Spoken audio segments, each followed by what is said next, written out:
Nas or Jay-Z? Nas. I'm gonna go with Jay. From Queens, gotta go Nas on that. I say Nas. Jay-Z or Nas? Jay-Z. You taking a shot already? Easy to beat. Jay-Z? Nas all day. Let's go. Jay-Z. Nas or Jay-Z? Nas. Damn. Jay-Z. Nas or Jay?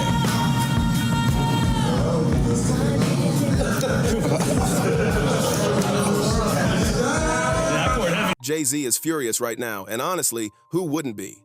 Imagine betting your billionaire name, your brand, your whole New York legacy on a massive Times Square casino, only for the city to shut you down before you even get started. Then out of nowhere, just days later, Nas, the same Nas who dropped Ether and buried Jay back in the day, gets the green light for his own $5 billion casino in Queens. Like, what are the odds of that happening right after? The timing? Way too slick to be coincidence. And Queensboro President Donovan Richards didn't just celebrate, he straight up clowned Jay in front of the cameras, saying, "Queens gets the money." Sorry, Jay-Z, we win again. Excuse me? That's not a statement, that's a shot fired. Did I lie? Did I not tell you them crackers was not finna get Jay-Z no damn casino in New York City? Did I not tell y'all that? This man done would've took a loan against his house because they wouldn't even give him a loan to go and put a bid in on the casino because he had the owner of Caesar's Palace and then he had an ex-federal informant and mob ties down there trying to put a bid on a casino to bring it to Broadway. Yesterday, Wednesday, a state board rejected the Times Square casino bid from Jay-Z in Roc Nation and those companies that I mentioned. And there's a theme in Queens, and I know Nas is a part of this. Queens get the money. Sorry, Jay-Z, we win again. The city basically told Hove to take a seat while Nas steps up and collects the bag. Now everybody's talking. Fans online are piecing things together, saying this might not be business, it might be personal. People are saying it's giving Takeover versus. Ether vibes all over again, pride, ego, and power back in the mix. It's like fate just handed Nas another win, and Jay's gotta be burning up watching it play out. And here's the wild part. Jay was backing a massive Caesar's Palace deal in Times Square. We're talking billions on the line. He hyped it as the crown jewel of New York, the ultimate mogul move. But Broadway insiders pushed back, residents protested, and the advisory board hit him with a hard no. The whole thing fell apart before it even started, gone in smoke. Meanwhile, Nas is out here shining where Jay couldn't. That's crazy. Jay-Z don't usually take L's, especially not in public. He's built his image on being the smooth, untouchable strategist who always wins. But watching his Times Square empire dream crumble, that's a serious bruise to the Hove legacy. And the worst part? He didn't just want a casino, he wanted Manhattan. The lights, the glory, the throne that says, "I'm still the king of New York." Man, the city didn't just reject Jay, they slammed that door in his face, no hesitation. And here's where it gets wild. With their decision, as they obviously voted against the casino. You know it. We met the standard and then some, and the only one with courage to stand up is the governor and the mayor appointees, and everybody else runs and hides. Just a few days later, Nas walks in all calm and collected, and boom, he gets the full green light for his Queens casino project. You can't make this stuff up. The timing is ruthless. For Jay, this wasn't just a business loss, it was the start of what feels like a real-life revenge story. Cause one thing about Hove, he never forgets. You best believe he's already plotting something behind the scenes. While Jay's flashy Times Square dream was turning to ashes, Nas was quietly building in his own backyard, stacking silent wins like a boss. His project, Queens Resort World at Aqueduct, just got the official go-ahead. And Nas ain't just a name on the paper, he's hands-on in the deal for real. This ain't no small side hustle, this is a $5 billion vision turning Queens into its own mini Vegas. They're bringing everything poker, blackjack, craps, plus a massive concert arena, and even a sports academy backed by NBA legend Kenny, the Jet Smith. This isn't just a casino, it's a whole entertainment empire. And Nas? He's not standing on the sidelines, he's got equity, real influence, building his own legacy from the ground up. He's literally transforming his hometown into his personal kingdom. The future is not something you wait for, it's something you build. It lives in the hands of the doers, the dreamers, the people who refuse to stand still. Resorts World is more than a casino. It's energy, it's opportunity, it's hope for the borough. A second chance for some, a first step for many. It's where community gathers, not just to win, but to build a future once imagined. This isn't just business, this is legacy. And now, it's time to invest in us. Because the future doesn't ask for permission. It moves with purpose. From our chairman to our newest employee, we're committed to Queens. And in Queens, the future is now.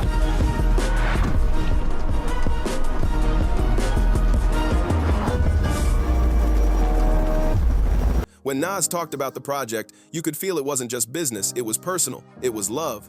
He said it's about creating jobs, lifting families, and inspiring the next generation of leaders. Then he dropped that iconic bar. Clearly, with this project, the world is ours. Like what? That's not just confidence, that's a straight-up flex. And the timing? Cold as ice. Jay gets rejected in Manhattan while Nas shines in Queens like a hometown hero.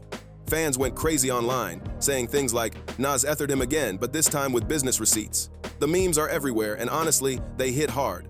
When you line up the facts, it doesn't even look like just two rappers chasing billionaire dreams anymore. It looks personal. For Jay, this ain't about casinos anymore, it's about losing to Nas again. Jay's always been the Brooklyn boss who moves like a chess master, but this time, it looks like Nas just made the checkmate.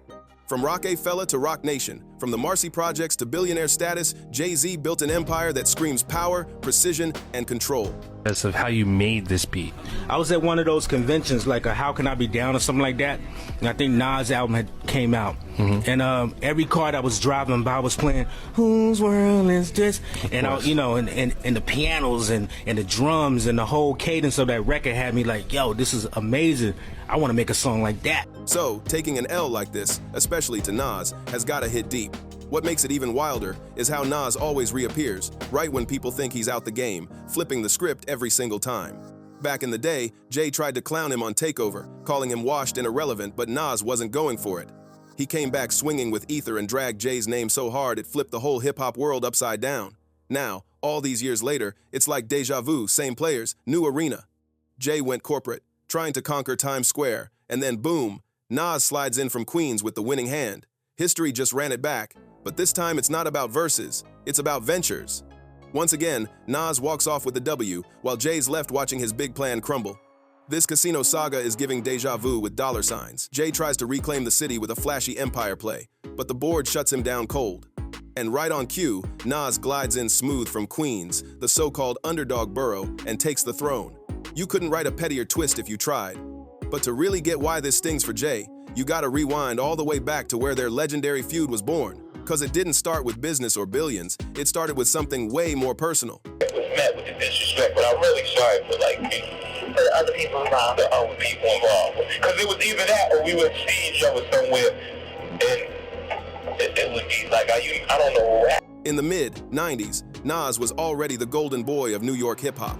He dropped Illmatic in '94 and instantly became the king of lyricism, the one every MC measured themselves against. Meanwhile, Jay was still grinding for recognition. He dropped Reasonable Doubt in '96, a classic now, but back then, it didn't even crack the mainstream like that. The streets loved him, but the crown wasn't his yet. Then came the spark that started it all. Jay wanted Nas to pull up for his Dead President's video, but Nas never showed. Instead, Jay went ahead and sampled Nas's voice for the hook without even asking bold move. And Nas? Oh, he definitely wasn't feeling that. That one bold move lit a fire that never really burned out. From that moment on, Jay seemed locked in on Nas's crown, always trying to prove he was the next true king of New York. Meanwhile, Nas saw him as the hungry newcomer who needed to stay in his lane. That silent tension turned into a cold war that stretched for years, and even now, you can still feel the echoes of it. Jay's always had that drive to outshine Nas, drop the bigger record, make the louder move, claim more ground. But Nas, he plays the long game. He stays patient, then strikes right when the world least expects it, reminding everyone that Jay-Z might be powerful. But he's not untouchable. Everything shifted after Biggie's death when the crown of New York was suddenly up for grabs. That's when the quiet rivalry turned into all-out war, and hip-hop's greatest face-off officially began. After Big passed in '97, the city had one burning question: who's next to wear the crown? That's when the subtle shots between Jay and Nas turned into a full-blown battle for the throne. Jay saw himself as the natural heir, dropping back-to-back hits, building his empire brick by brick, trying to prove he was the new king of the city. No debate, no hesitation. Meanwhile, Nas still had that chosen one energy. Illmatic had already made him a legend. But when his next few projects didn't hit as hard, the whispers started folks saying maybe Nas had lost his spark. And who was there fanning those flames? Jay. He slid slick jabs into Where I'm From, hinting he was Biggie's real successor, and subtly painting Nas as yesterday's news. But Nas wasn't taking that quietly, not at all. He fired right back on We Will Survive, throwing shade straight at Jay, calling him out for trying too hard to snatch Biggie's crown. The tension was thick. You could feel it in every verse, every interview, every street corner debate. It wasn't just rap anymore, it was pride, legacy, and the fight for who really ran New York. The city was split in half, Brooklyn versus Queens, Empire versus Soul. On one side, you had Jay-Z, the street hustler turned mogul, who built a dynasty brick by brick. On the other, Nas, the poetic visionary, the voice of the people, the storyteller from the projects who turned pain into poetry. This wasn't just rap anymore, this was war for New York's crown, and pride was the prize. Then came 2001, the year hip-hop exploded into chaos and never looked the same again. Jay finally said enough of the slick talk and the subliminals. He wanted smoke right on stage. He dropped Takeover live at Summer Jam, calling Nas out by name, mocking his legacy, claiming he only had one classic album, and declaring that his career was dead in the water. The crowd lost their minds, thousands of people chanting, gasping, and hyping Jay like he had just buried his rival for good. For a minute, it looked like Jay had ended Nas's run, right there in front of the world. But Nas? Oh, he wasn't letting that slide, not for a second. He came back swinging harder than anyone expected, and what he dropped next would go down as one of the greatest comebacks in rap history. Ether. When that track hit the streets, it was nuclear. Nas didn't just respond, he went for destruction. Every bar hit like a bullet. Every line tore through Jay's image, confidence, and that untouchable aura he built around himself. The moment Ether dropped, the entire hip-hop world stopped. DJs ran it back on the radio every hour. Fans flooded the streets debating who won, and the energy in New York was unreal. Nas didn't just make a diss record, he made a statement. He reminded everyone that you can't count out the heart of Queensbridge. That track shook hip-hop to its core. It was a lyrical knockout that instantly became legend. And what made it even crazier, Nas didn't hold back anything. He dragged Jay from top to bottom, questioning his street credibility, his ego, his fame, even the people around him. It was ruthless but poetic at the same time. It was pure, raw rap warfare, and fans felt every punch. That's why the word ethered was born, because after that day, whenever someone got destroyed publicly, people said they got ethered. That's how hard it hit. Fast forward to now and tell me this casino situation doesn't sound like Ether Part 2. Jay out here moving with that same billionaire swagger, talking about reshaping New York with his Times Square casino, acting like the deal was already his. But the universe had other plans, because right when his project got shut down, here comes Nas, calm and collected, announcing his $5 billion Queens casino. The timing couldn't be more savage. Jay's project falls apart while Nas's gets approved. That's poetic payback in motion. It's like the universe hit rewind just to prove a point. Jay's trying to dominate Manhattan, the bright lights, the center of power, while Nas takes over Queens, his own turf, building from the ground up, turning his neighborhood into a global destination. That's not just business, that's balance. And just like back in the early 2000s, Jay doesn't take public losses well. After Ether, he fired back with Super Ugly, and that's when things got dark. Instead of keeping it lyrical, Jay went too far. He crossed the line, bragging about sleeping with the mother of Nas's daughter. Fans were shocked. It wasn't just disrespectful, it was personal to the point of no return. Even people who rode with Jay had to admit he took it too far. It stopped being about skill, it became about pride, ego, and pain. Radio stations banned the track, fans turned on him for crossing that moral line, and Jay eventually had to publicly apologize on Hot 97. It was one of the rare moments in his career where he looked human, vulnerable, even embarrassed. That's how deep the feud ran. Now, decades later, the same energy is creeping back, not through verses, but through business. Jay's losing ground in Manhattan while Nas conquers Queens, and the city's watching like it's round 2 of a heavyweight fight. Once again, the underdog outplayed the king, and this time, the victory's worth billions. Yeah, Jay really thought that move was gonna earn him respect, but nah, it backfired badly. Fans weren't feeling it, critics weren't impressed, the whole thing exploded in his face. And then came the twist nobody expected. Even Jay's own mom called him out. She made him phone into Hot 97 and apologize live on air for crossing the line. Like, when your mama makes you go clean up your mess in front of millions, you know you messed up big time. That was the moment everything shifted. The public stopped seeing Jay as the smooth, untouchable mogul and started viewing him as the aggressor, the one who went too far. Meanwhile, Nas became the fighter, the survivor, the one who stood tall no matter how ugly it got. And that same energy, it's back right now. Jay's taking another L in the casino war, while Nas quietly walks away, stacking another legendary W. That power shift is exactly why this rivalry refuses to die decades later. People still debate it like it happened yesterday. Every time Jay tries to outdo Nas, it somehow flips right back on him. He drops the money, makes the moves, flexes the power, but Nas keeps humbling him, showing the world that respect and legacy ain't things you can just buy. But here's the crazy part, for all that smoke, for all that history, they actually ended the beef. After years of the nastiest disses hip-hop had ever heard, both men shocked the world and did the unthinkable. They squashed it. And they didn't do it quietly or behind closed doors, they did it live on stage. It was 2005 Jay-Z headlining his legendary I Declare War concert. Everyone thought he was about to unleash another round of lyrical shots, maybe call out new rivals, maybe even drag old names back into the ring. But instead, Jay flipped the whole script. Right in the middle of the show, he stopped everything and brought out Nas as a surprise guest. The second Nas walked out, the whole arena erupted, fans screamed, cameras flashed, and you could feel the ground shake.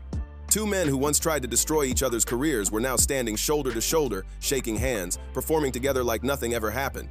It was more than a performance, it was history. After all the venom, all the shade, all the chaos, seeing Jay-Z and Nas on that same stage proved something powerful, that even the coldest rivalries can end in peace. It showed the world that real strength isn't in holding grudges, it's in letting them go, rising above it all, and standing tall together. And that's what makes this story legendary. Because no matter how many twists, no matter how many battles, the respect between these two giants still shines through. So, what do you think? Did Nas just hand Jay another silent L, or is this rivalry far from over? Drop your thoughts in the comments, hit that like button, share this video, and don't forget to subscribe. See you in the next one.